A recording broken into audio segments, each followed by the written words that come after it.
Hello and welcome to the debate. I'm your host Sana Maqbool with you at PTV World. In today's show, we will be taking a look at a very important aspect, something that influences the country in quite a significant way, and an example of which we saw unfortunately last year. Climate-induced disaster is a major threat to Pakistan and its economy, and it's important for us to realize the urgency of the matter. Last year's floods pointed towards the scale at which we are looking at these catastrophes and these natural disasters. This is important, especially in terms of how Pakistan wants to set the tone and direction in the future and the kind of response it requires both at home and globally. We saw the aftermath of the floods in 2022 that a number of discussions around climate justice, and especially the discourse on financing related to climate change was something that Pakistan was leading from the front, and because of the efforts of the Ministry of Climate Change, that was at least part of the agenda in terms of what the countries plan to move ahead. But much remains to be seen in that actually materializing and helping countries like Pakistan, most vulnerable to climate change, to be able to move ahead and proceed in the kind of direction that is needed. Regardless of what Pakistan is doing, it is important to note, of course, that the country produces less than 1%, contributes less than 1% to the global greenhouse gases. But despite that, there are arguments being raised with reference to the scale at which the country is producing the greenhouse gases in terms of its own size. And it's important for us to be able to understand the accountability that rests at home as well, and the way that Pakistan will have to move ahead with national adaptation plans as well, and what it needs to do to protect its own country. At the same time, the country unfortunately has been going through a lot of political and economic instability, and even now as we move into the next fiscal year, this is important in terms of the kind of challenges that Pakistan can eventually face, particularly the kind of climate disaster that can potentially hit the country even this year. And so are we prepared enough in terms of the kind of issues that is going to raise, given the fact that we are already economically challenged and that we're still reeling from the impact of the floods last year? And in order to be equipped with moving ahead with these climate disasters, it's important for Pakistan to perhaps not only look at international financial possibilities, but also what it could do at home in terms of policy and regulatory framework. So we're going to try and understand the entire problem around climate change, particularly in the perspective of Pakistan, and what possible global reactions are needed for countries like Pakistan who are going to be most vulnerable to this impact, and then also, of course, the other countries who are part and responsible, of course, in terms of their contributions to global greenhouse gases, in order to move ahead in a future that is safe for all of us, because the fact that we're dealing with the kind of sudden changes in climate is important not just for Pakistan but countries all over the world. And this is especially important when we talk about the kind of impact it's going to have in terms of what the response possibility will exist. We of course saw that last year. Other countries in the world also saw other climate-induced disasters, and it's important for us to understand what we're dealing with. So that's going to be the focus of our segment today.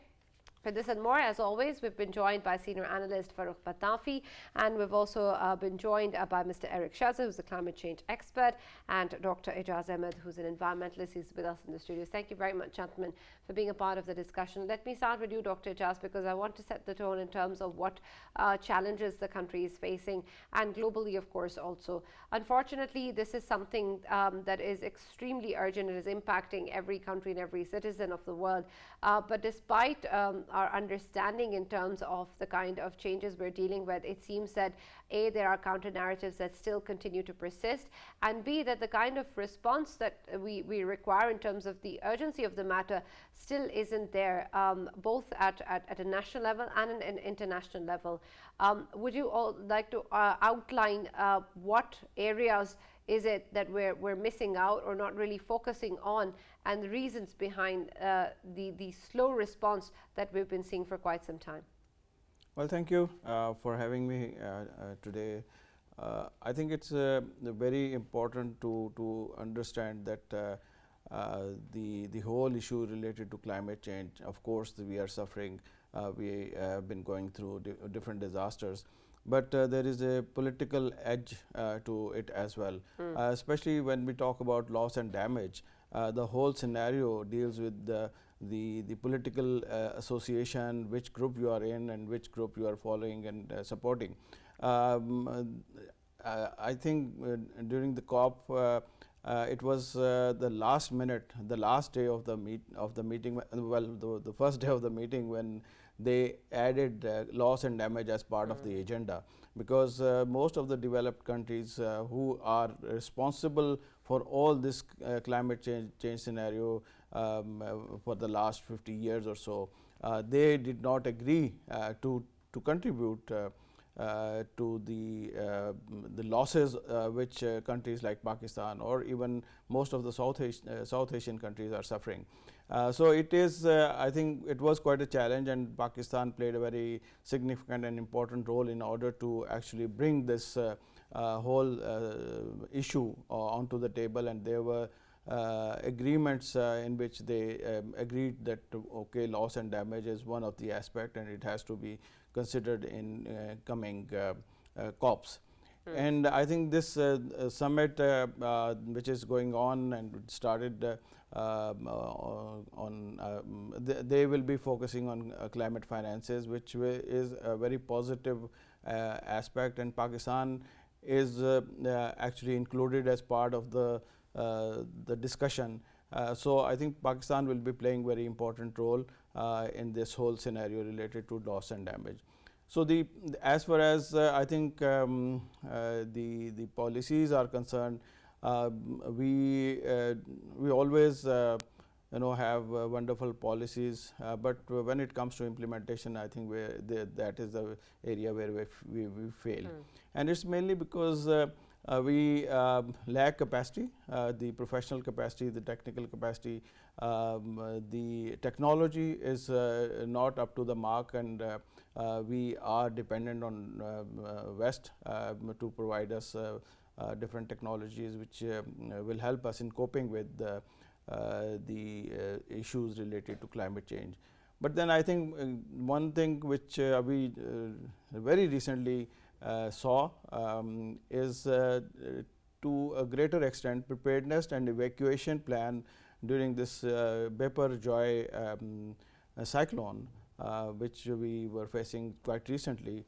And during that there was evacuation of more than 60,000 people, and there was hardly any casualty, and early warning system was quite efficient, and the local community were getting a lot of information. The fishermen who were actually going into the sea for fishing, they were getting the information right on time, and they were able to actually bring them back to the land. So I think these are some of the positive aspects that we have learned from the previous disasters, and build some capacity, but still I think there's a lot much. Yes.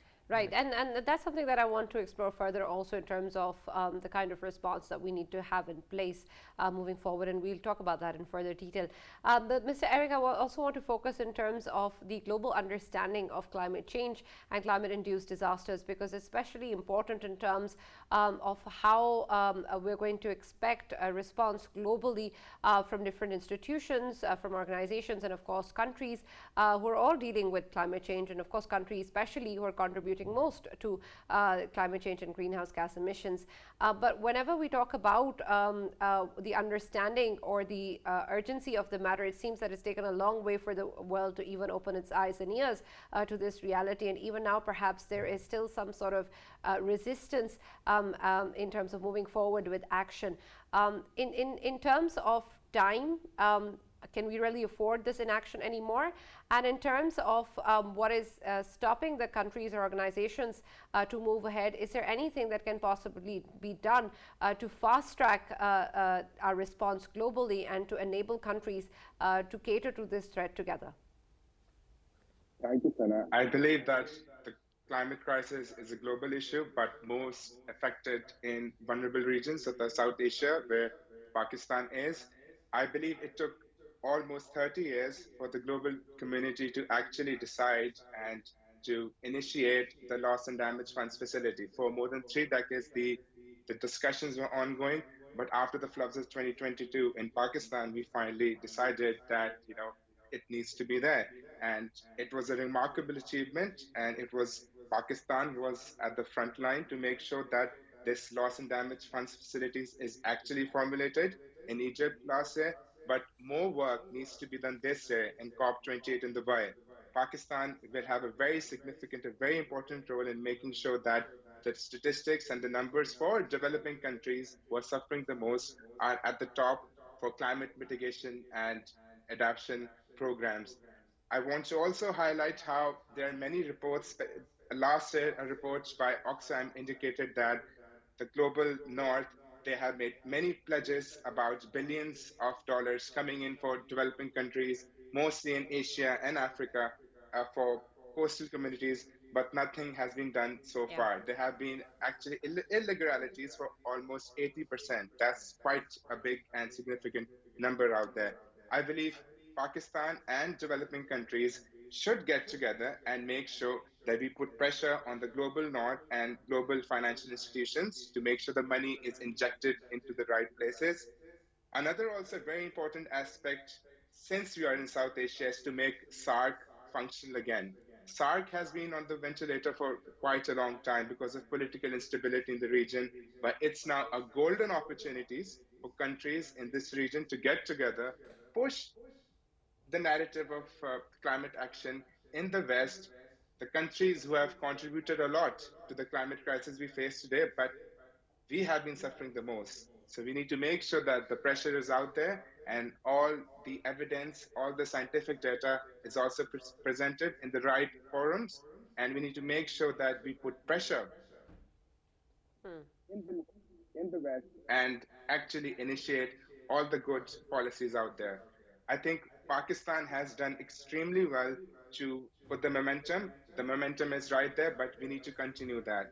And our climate diplomacy has been top notch, but policies at home have even been better. So when policies at home are also quite significant, countries around us can see that and they can take us more seriously. So that's been a quite positive development out there. All right, Farrukh, the momentum definitely had been there, especially in the immediate aftermath of the floods in 2022. And we saw the Ministry of Climate Change take lead and Pakistan putting up its case. But now that we're in the next year and we're hearing of possible unfortunate events that can take place due to climate change within the country, and we've had this before 2022 as well. Is this something that has somehow lost pace and that we haven't really followed up with in terms of pursuing with the same kind of urgency that was there in the immediate aftermath of 2022? Because of course the threat still is there and is constant. Is Pakistan still making a constant effort in that regard, or do you think that we perhaps may have lost some of that tempo that we had gained before? Right, Sana, thank you very much for the opportunity. Let me also say hello to Eric and Dr. Saab. Good to see you all after a while. Let me actually focus on, first bring the discussion back to Pakistan. We can talk about the global response, but first we have to actually take stock of what went wrong and what is persistently and consistently wrong in this country. One thing that was an eye-opener, especially because of my visit to Balochistan, is the condition of the infrastructure that is there. Remember that especially in Balochistan, which is the 44% of Pakistan by any estimate, right? I'm talking about territory. The infrastructure is really, really bad. The water table has been going down consistently.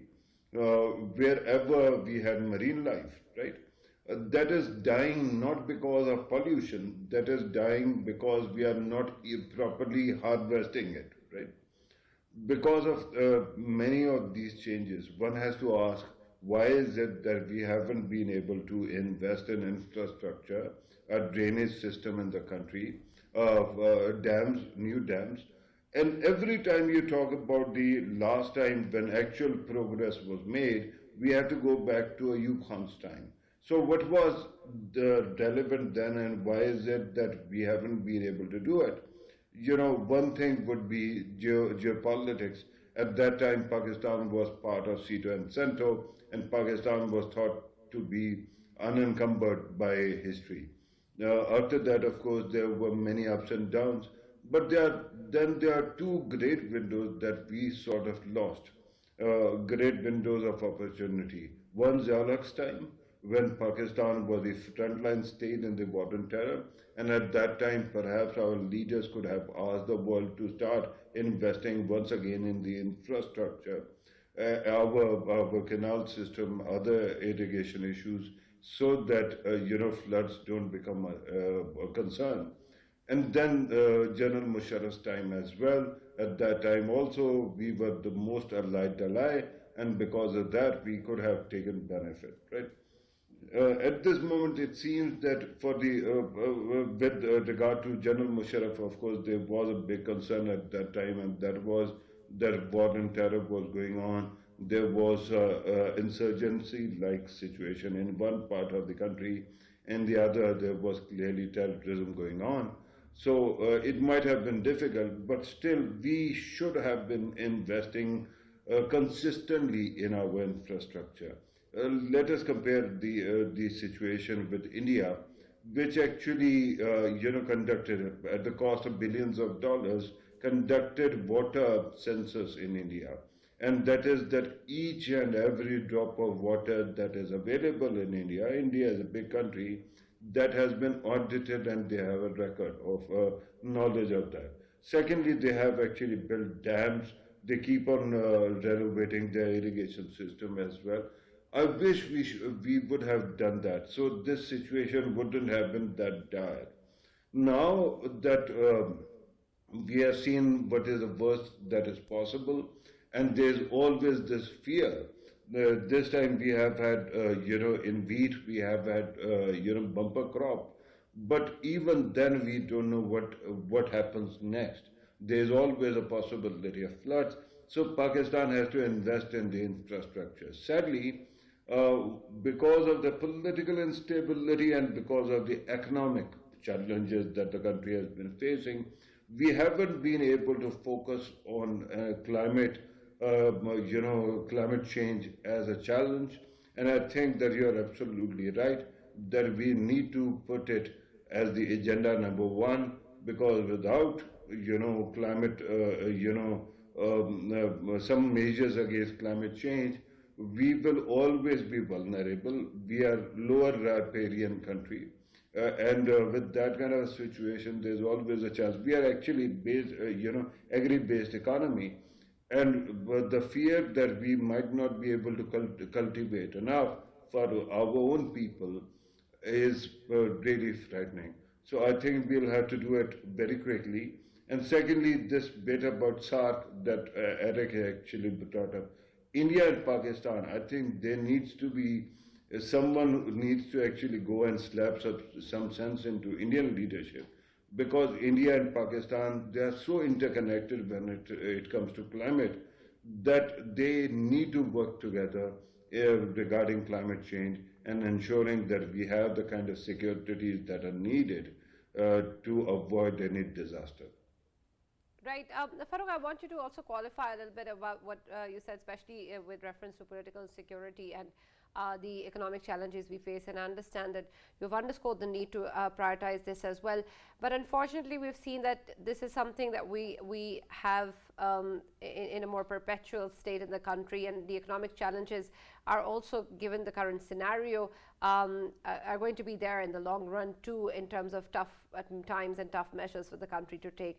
In all of this, and the possibility of climate-induced disasters, how exactly will we be able to also focus on climate, the climate ministry, or the climate impact decisions and policies that need to be framed, given the fact that the possibility of political instability or economic challenges is always there, and is there in the recent future at least.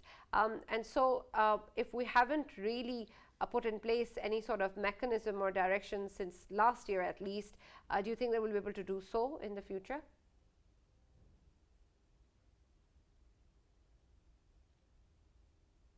In most of the country, a substantial part of the country was underwater.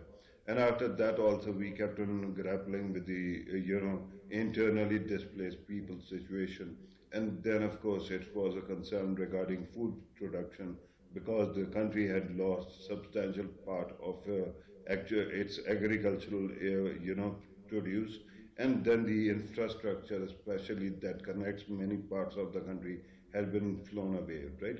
With that kind of situation, things were very difficult to actually take stock of, to ensure that there should be some mechanism. But now, fortunately, one by one, these crises are abating. This time we got, climate or environmental situation actually gave us some break.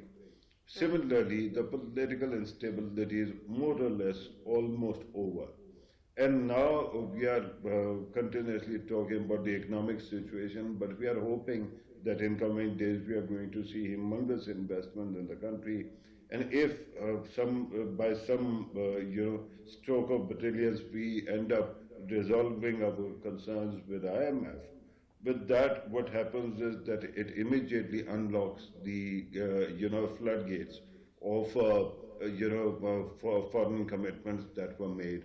The moment that money starts coming in, and the moment we start actually focusing on rebuilding the infrastructure and to taking care of these flood-like situations, there are populations that might even have to be actually removed from the current place, and they might have to be actually taken to other places.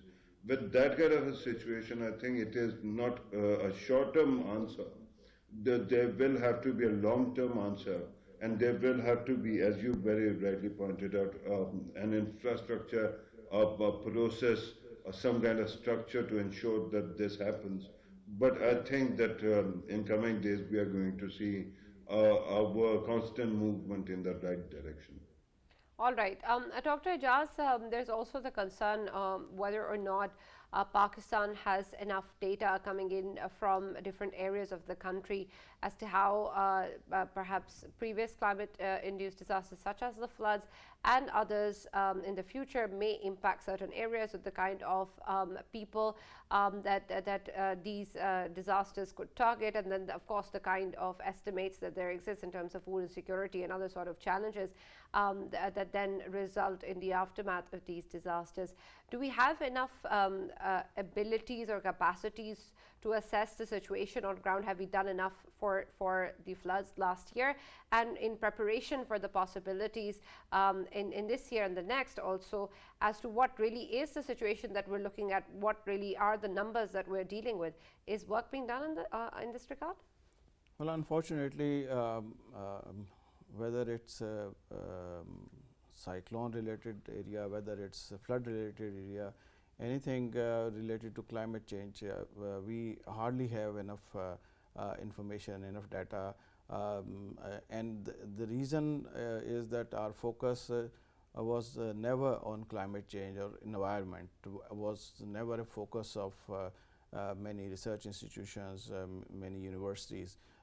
It's just maybe 1.5 or 2 decades ago that people have started realizing this in Pakistan, that the climate change and the environmental degradation processes are going on, and they are going to actually have impact on not only on the environment but economy, the food security and other associated areas, even health. A very important aspect. Dengue is one of the examples.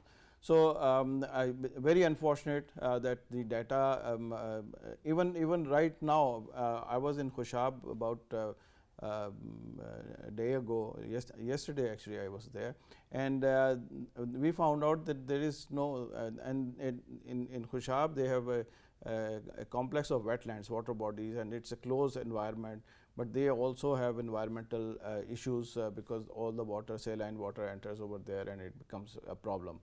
So they don't have any met station, and met stations are, I mean, like now these days they are very easily available. There is not much investment which is required, but I think there is no such policy where you should have every district or level, even tehsil level, some data loggers, some met data should be available, and it helps in decision making.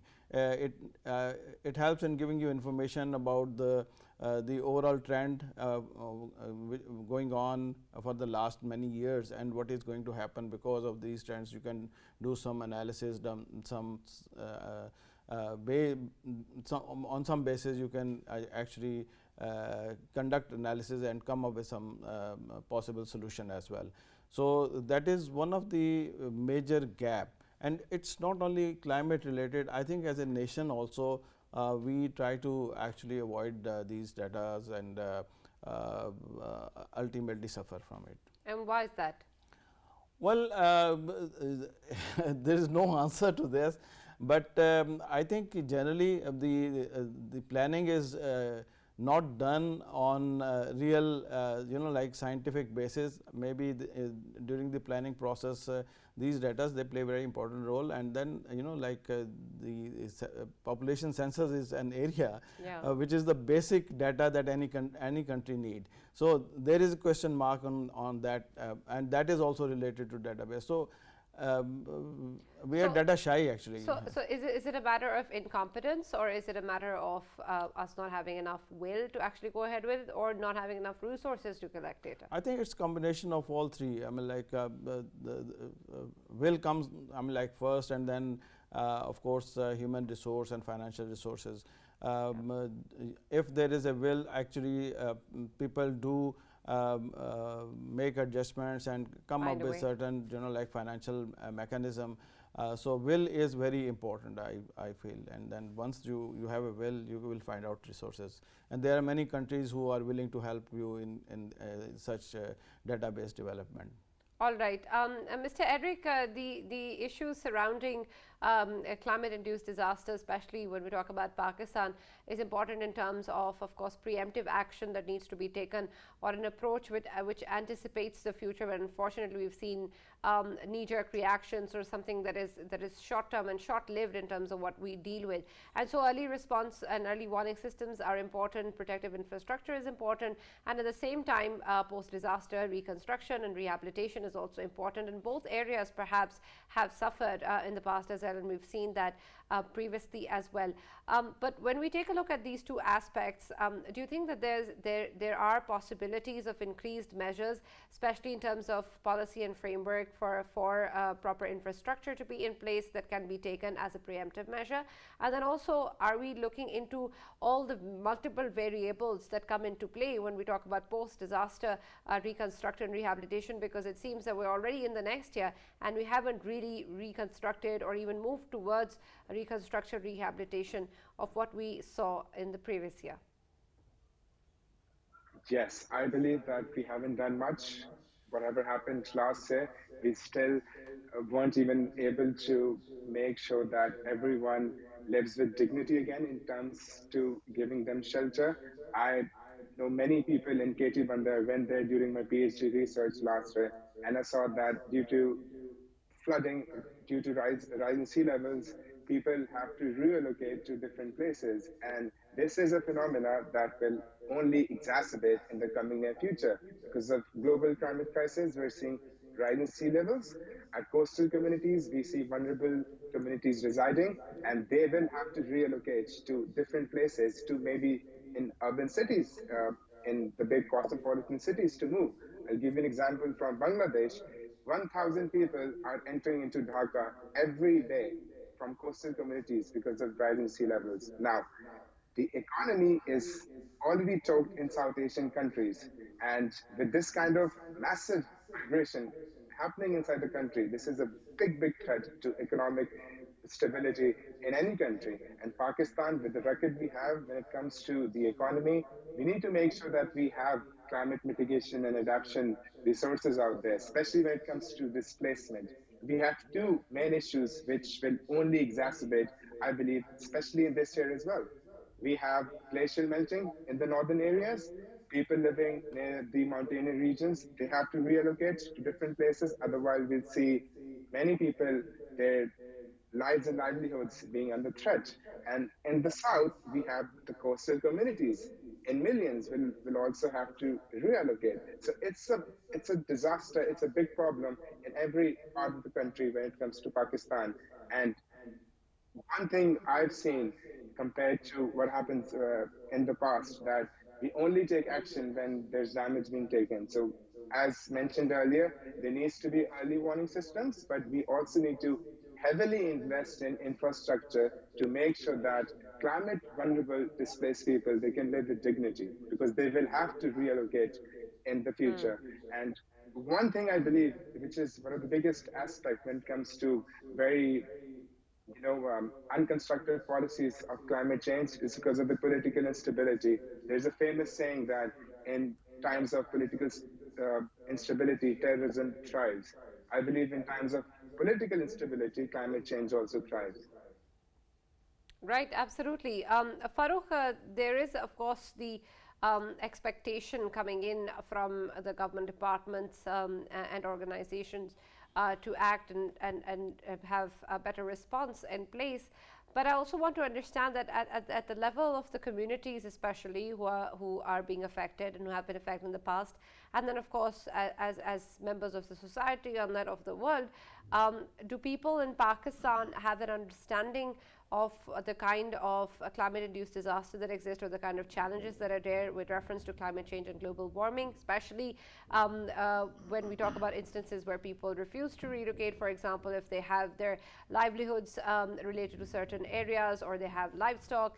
And so because of that, the ability for the country or the authorities to also address the challenges and respond in a timely manner is perhaps increased, and that it's difficult also for them to be able to be provided the kind of life, as Eric was saying, to be able to, for them to live with dignity and the kind of life that they're used to. Is there this sensitization in the public at large as to what is going on? No, I don't think so, Sana. Remember that this country, in this country, the population that is below the poverty line has increased over past few years, and poverty is one of the key contributors towards, climatic malpractices. When people are poor, they don't care much about the circumstances of the situation, right? Having said that, if you let me take you back, because you and I were doing programs regularly together back then as well. At that time, when floods were inundating the country and the circumstances were bad, how many programs did you and I do where we kept on saying that media is not actually sensitizing the people, or it is not educating the people? It seems that over the past few years, our media's priority has been only one house in Zaman Park and the party that comes from that, right? With that kind of priorities, that kind of skewed priorities, people could not be educated properly or informed properly.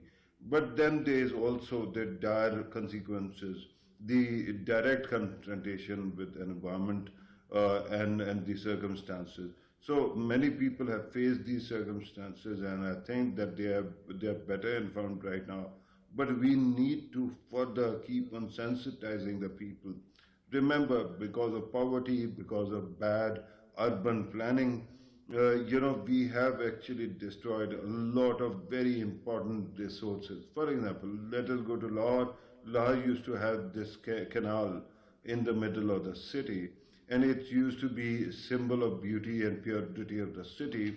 And now, because there are so many housing authorities that have opened up next to it, on both sides, on both banks, they have actually started using this canal as a dumping ground for their sewage. With that kind of a situation, with that kind of poor planning, an unimaginative approach to whatever resources you have got, what do you think is going to happen? On one side, the poor don't seem to be sensitized, and they have to actually make do with whatever they get. On the other side, the very rich have aversion to the climatic concerns, and because of that, they keep on abusing the circumstances. So the government of Pakistan has to put its foot down and ensure that anybody who's violating, especially these businesses that keep on exploiting the environment and don't do anything to rehabilitate, they need to be punished as well. I don't think at this moment people are as sensitized about these matters at all. All right. Dr. Ejaz, there is, of course, the kind of aspects that are in relation whenever we talk about climate-induced disaster. And you mentioned one earlier, and I want to explore that a bit further, especially in terms of healthcare systems and the way that the communities are then impacted. And we saw, especially in the recent floods, that children and women especially, and of course the elderly and the sick had to face a lot more issues. And the kind of response that was received wasn't perhaps equipped enough, or wasn't in general enough to support their needs. And that points then to the larger errors in the system, or the flaws that we have. And this is just one of the systems, of course, with medical health care. How will we be able to then factor in these nuances, especially when we are taking a look at climate change disaster in a broader way, because it seems that the way that we want to move forward is restricted in terms of policy framework with reference to direct impact of these disasters, and not in terms of the way that the communities then have to deal, and how inequitable that impact is on certain communities than the others. Yeah, generally, mostly we see that the vulnerable communities, they suffer a lot, especially as you mentioned, women, elderly people, children, those who are unable to actually move by themselves and need support. And in addition to that, I think the overall plan related to any disaster, what is the evacuation plan, where these people are going to go, how they will transport their livestock, because that is the lifeline of most of the people who are living in the rural areas. And if we are and Pakistan is a kind of a lab of disaster. I mean, like, you name any disaster, it is already there. At one point you see that flood is going on, but at the same point in another area there will be issue of drought. In northern areas, we know that the Gulf incidence has increased tremendously, where the glacier lake outburst floods are happening on regular basis. But the evacuation plan, any plan which actually educates the community is missing, that if something happens, what are the first few actions that you need to take. We were talking about Bangladesh. I think they have equipped, they have trained their communities to that level, that even if like at the time of flood, you need to have a plastic bag so that all your documents are safe, and does not destroy because of that. So I think we need to reach up to that level. And then another area which is very important is as rehabilitation and reconstruction, etc. That also is very important, in a sense that we have to consider whether this is an environmental friendly response that we are taking, or we are actually creating another disaster for future. Very important. Unless we we look into this aspect, we will maybe like mitigate to some extent, but ultimately in the long run we will suffer more. So there are definitely various gaps, and we need to look into those gaps and come up with certain solutions which are more practical, easy to understand, and no high level of technology is actually required for and that definitely means that the response needs to be layered. It cannot just point towards one particular aspect, but it will have to have different layers and different aspects combined, such as what you were mentioning. And integrated. Specific and integrated, absolutely important. And that also brings me, Eric, to the conversation that we had while we were talking about the floods last year, that there needs to be interprovincial coordination between different cells that look after climate-induced responses, or responses to disasters in general as well. And that sort of data sharing and coordination is extremely important. But again, we saw that there were roadblocks in terms of moving ahead. And because of that, our response readiness was affected, and our ability to help the communities was also impacted. Will this be just resolved on a policy level, or do you think that it's perhaps more fundamental in the way that the entire cells are actually structured in a way that they have the capacity to provide what is needed? Yes, after the 18 amendments, climate, environment and climate change is a provincial issue. Every province will be allocated a budget and they will inject money into climate mitigation and adaptation according to the needs. But I believe we need a unified response coming from the center when it comes to climate change, because climate change, the climate crisis now, is a national security issue. And we need a unified response coming from the center, coming from the capital, making sure that each province has what it needs. If one province is left on its own, we can't have a very progressive and constructive response. Farrukh mentioned about the situation in Balochistan, and we're witnessing extreme chronic droughts over there. People over there are not educated when it comes to climate change. We're seeing terrorism over there.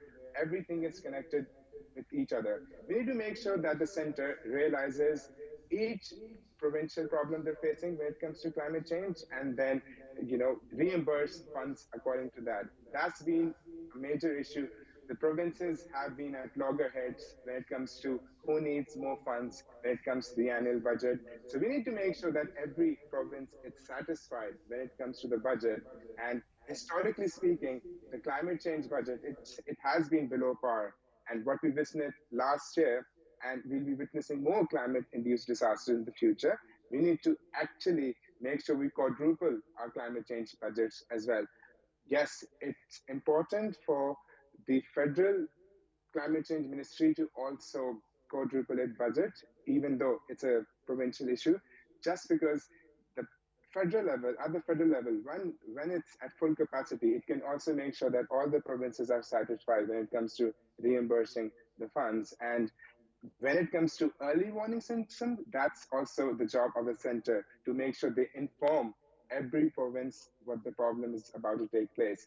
In many developed countries, we're seeing a disaster response text message received. And that is something that Pakistan can also deploy. You get a text message. I think, yes, we are very much behind technology, but many people now have access to smartphones. And, before a disaster hits, even a text message can make a big, big difference. And to make sure that everyone is, informed when it comes to climate-induced disasters. One also important thing is that we need to make sure that the policies are taking place in the parliament. That's excellent. But we need to make sure that policies also reach to the grassroots level. And that's where climate impact takes place. Right. Farrukh, as we move towards the end, I also want to focus on the possibilities in terms of countries like Pakistan being able to offer protection to their communities in light of what is going on globally as well, because of course we are one of the countries who's at the receiving end, and there's disproportion in terms of the contributions that we make and the impact that we face. And so when we talk about our response systems, will they not be limited and subject to the kind of response and commitments that the international community or other countries will have to make in order for us to also benefit or have any sort of real protection to climate-induced disaster? Right, Sana. Actually, that actually takes me to a very interesting experience I had. Remember, a few months ago, I went to Gawada, and where I actually visited the port, especially the Chinese company that is managing the port now. And they actually, because in Gawada, the situation is far worse, because the water table is really down, and because it seems to be a kind of desert. The biggest concern was how to actually take care of agricultural produce. So the Chinese, the company there, is experimenting with climate-resistant, breeds of various, vegetables and such things, right? So that they can be cultivated there. Similarly, America also has its own innovations. So Pakistan can benefit from both these countries and others if it wants to ensure that the people on the ground are really protected. One aspect is flood and how it actually totally, sweeps away life in rural parts of the country.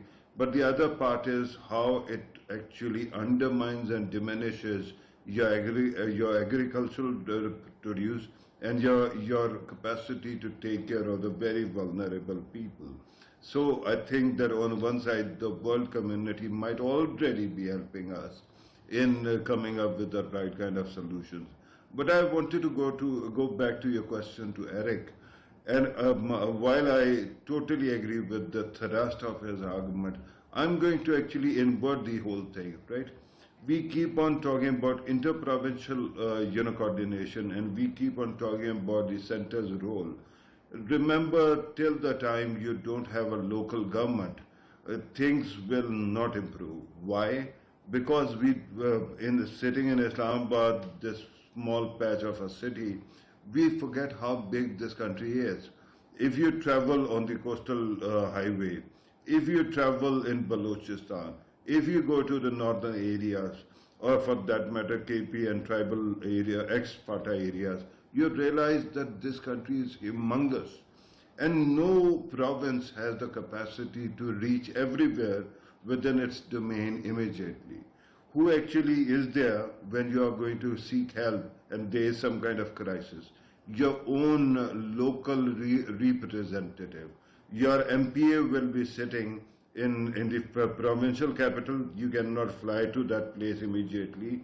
You can't come to Islamabad to seek solace. So the local government, which is empowered, will take care of these matters because they are immediately involved.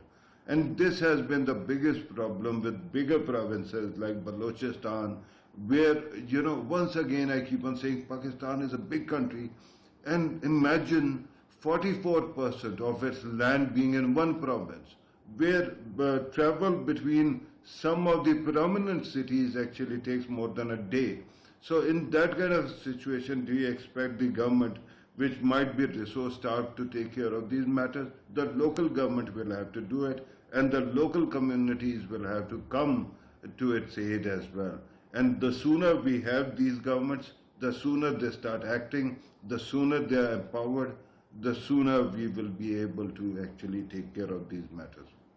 Right, absolutely. Thank you, Farrukh, for being with us. Thank you very much, Eric Shahzar, and thank you, Dr. Ejaz Ahmed, for being part of the discussion. There is much that needs to be done both at the national and international level regarding climate change, but we need to prioritize it and we need to understand its urgency, and we hope that the decision makers will be able to take action in the right direction. That's all that we have from the debate. We'll see you tomorrow.